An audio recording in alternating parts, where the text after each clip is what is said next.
Senhor Antoni, nos conte a história do açude Piripau. Pois não, a história do açude Piripau é bastante interessante.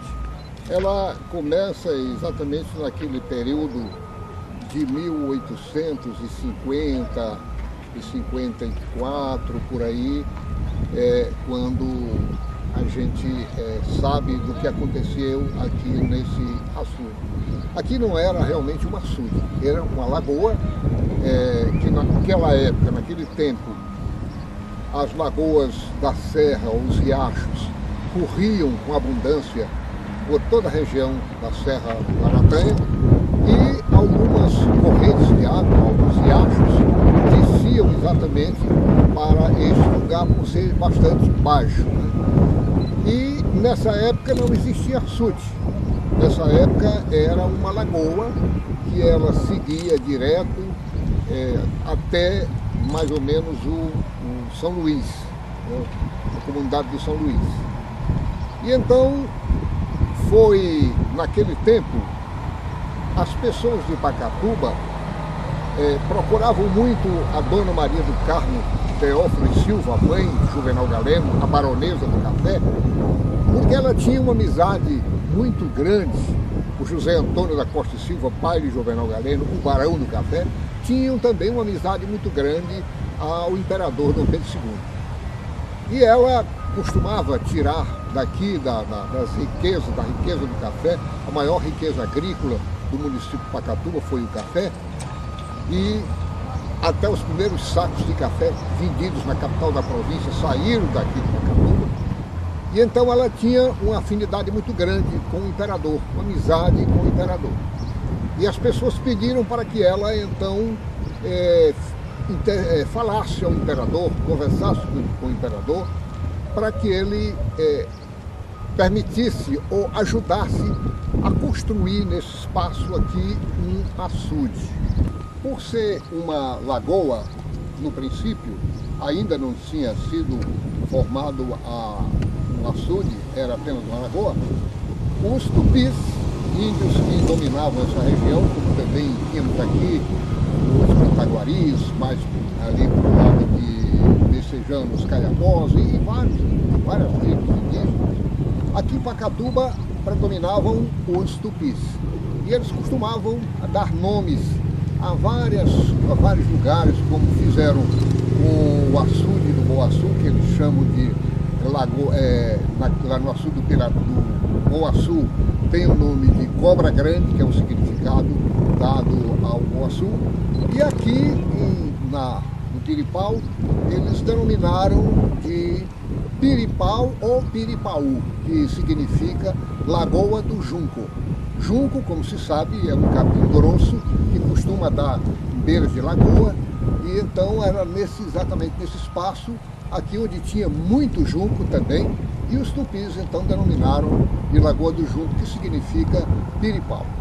Então mais tarde passou a ser açude, porque Dom Pedro II, mais ou menos em 1800, ninguém sabe ainda afirmar uma data precisa, mas de 1858 até 1891, que foi exatamente aproximado ao final do Império de Dom Pedro II, ele fez esse trabalho, mandou que fosse construído aqui o açude de Piripau.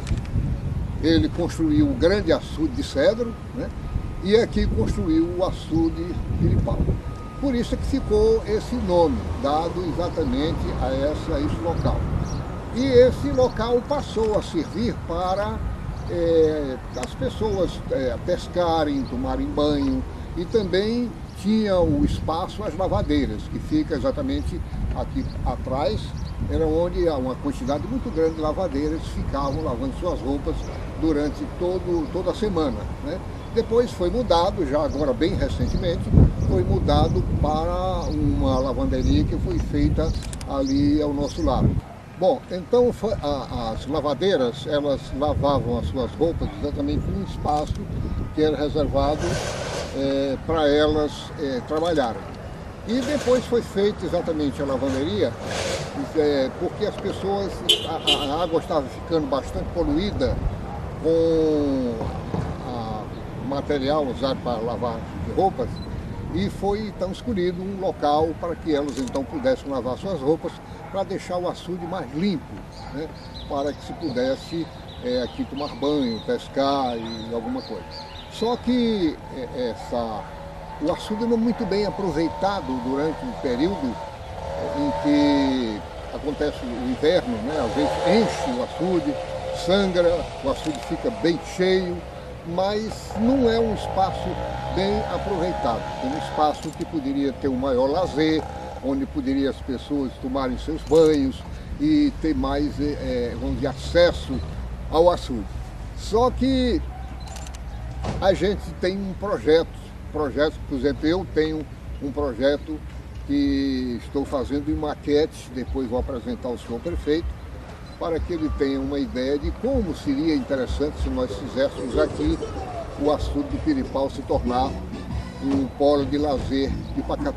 Nós já temos a Bica das Andréas, que na realidade é um polo de lazer fantástico, mas sofre o problema das secas, porque naquele período a água praticamente desaparece. Um ano de inverno faz com que o açude, o Piripau, aliás, a Bica das Andréas, perca, né, aquela quantidade de água, e o açude Piripau permanece ainda sempre cheio por 2 anos, que sem água, sem inverno, sem chuva, ele permanece ainda muito bom. Portanto, aqui deveria ser feito exatamente um polo de lazer. Querendo voltar à estrutura do açude, o tempo em que o açude não tinha nada a não ser um aterro como parede, até 1963, quando eu pisei aqui pela primeira vez, em 1963, aliás, 62, eu passei exatamente na parede desse açude, onde não tinha nada mais, nada menos do que uma parede de barro batido, né, que era o que a gente tinha para passar por cima, e um calçamento feito de pedras rústicas, né, que a gente passava exatamente aqui pelo aparelho do açude. Depois, com o tempo, vieram alguns prefeitos que foram melhorando, né, fizeram alguma coisa a mais, fizeram a parede bem feita, e depois teve outro que veio e fez também todas essas muretas que tornaram o açude mais bonito, mais convidativo a fotografias, ao lazer das pessoas, e melhorou exatamente isso. Foi o que tem feito exatamente esse recanto. Bom, a gente estando aqui dentro praticamente do açude, nas margens do açude, nesse local, em algumas ocasiões, ninguém poderia estar aqui a não ficar com água quase cobrindo a gente. Mas agora está, como a gente está vendo, né, quase seco. Mas isso ocorreu por uma questão de segurança da própria parede do açude.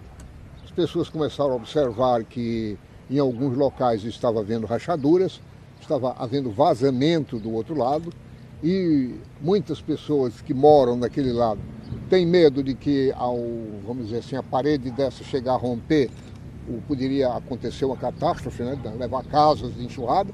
Então foram obrigados a secar o açude com motores e tirar quase toda a água, para facilitar exatamente essa parte de fechar a parte onde estava rachada, onde tinha algum problema que pudesse prejudicar o açude.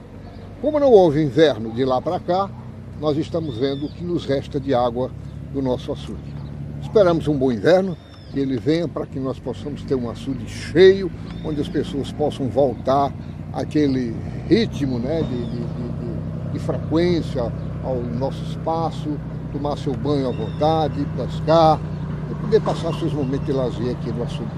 Existe uma lenda aí das pessoas que dizem que chegou aqui uma certa noite algumas pessoas trazendo piranha para jogar aqui no açude. E algumas outras pessoas chegaram a dizer que foram mordidas, tiveram cortes exatamente pela mordida das piranhas.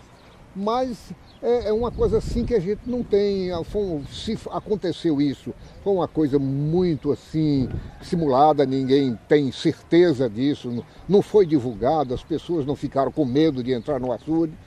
E para a gente ver nas margens do próprio açude, se tivesse piranhas aqui, elas teriam deixado mordido ou comido algum peixe, e tinha aqui algumas carcaças de peixes mortos, que na realidade, pelo que mostra a nossa filmagem, não existe nada disso aqui. Então é uma coisa que a gente não pode garantir, mas é melhor prevenir do que remediar. Isso mais cedo ou mais tarde, se tiver, essas piranhas vão ter que sair daqui. Embora eu tenha tentado contar o máximo da história do piripau, do açude piripau, a gente não tem assim uma história muito longa. A gente fez bastante pesquisas, e tinha também até pesquisas de algumas pessoas diziam que aqui neste local, em tempos remotos, houve também um cemitério. Eu já fiz uma pesquisa com várias pessoas de bastante idade, ainda muito lúcidas, que pudessem nos informar isso, vindo de outras pessoas mais antigas ainda, e ninguém confirmava e nem confirma a existência desse cemitério que havia aqui. Portanto, o que nós sabemos contar é exatamente a história do piripau, né? É a Lagoa do Junco, a famosa Lagoa do Junco, que tornou-se, através do imperador Dom Pedro II, a pedido da baronesa do Café, para que nós tornássemos isso aqui, fosse transformado aqui exatamente num açude que serviu a tantas pessoas, a tantas lavadeiras durante todo esse período de tempo. Então espero ter contribuído com a cultura, né, com o trabalho que tenho feito há muito tempo sobre a história do município, e contado aquilo com realidade, com verdade, aquilo que eu soube, sem acrescentar, sem nenhum sensacionalismo, contando apenas o que os livros me contaram e o que as pesquisas me disseram. Portanto, muito obrigado.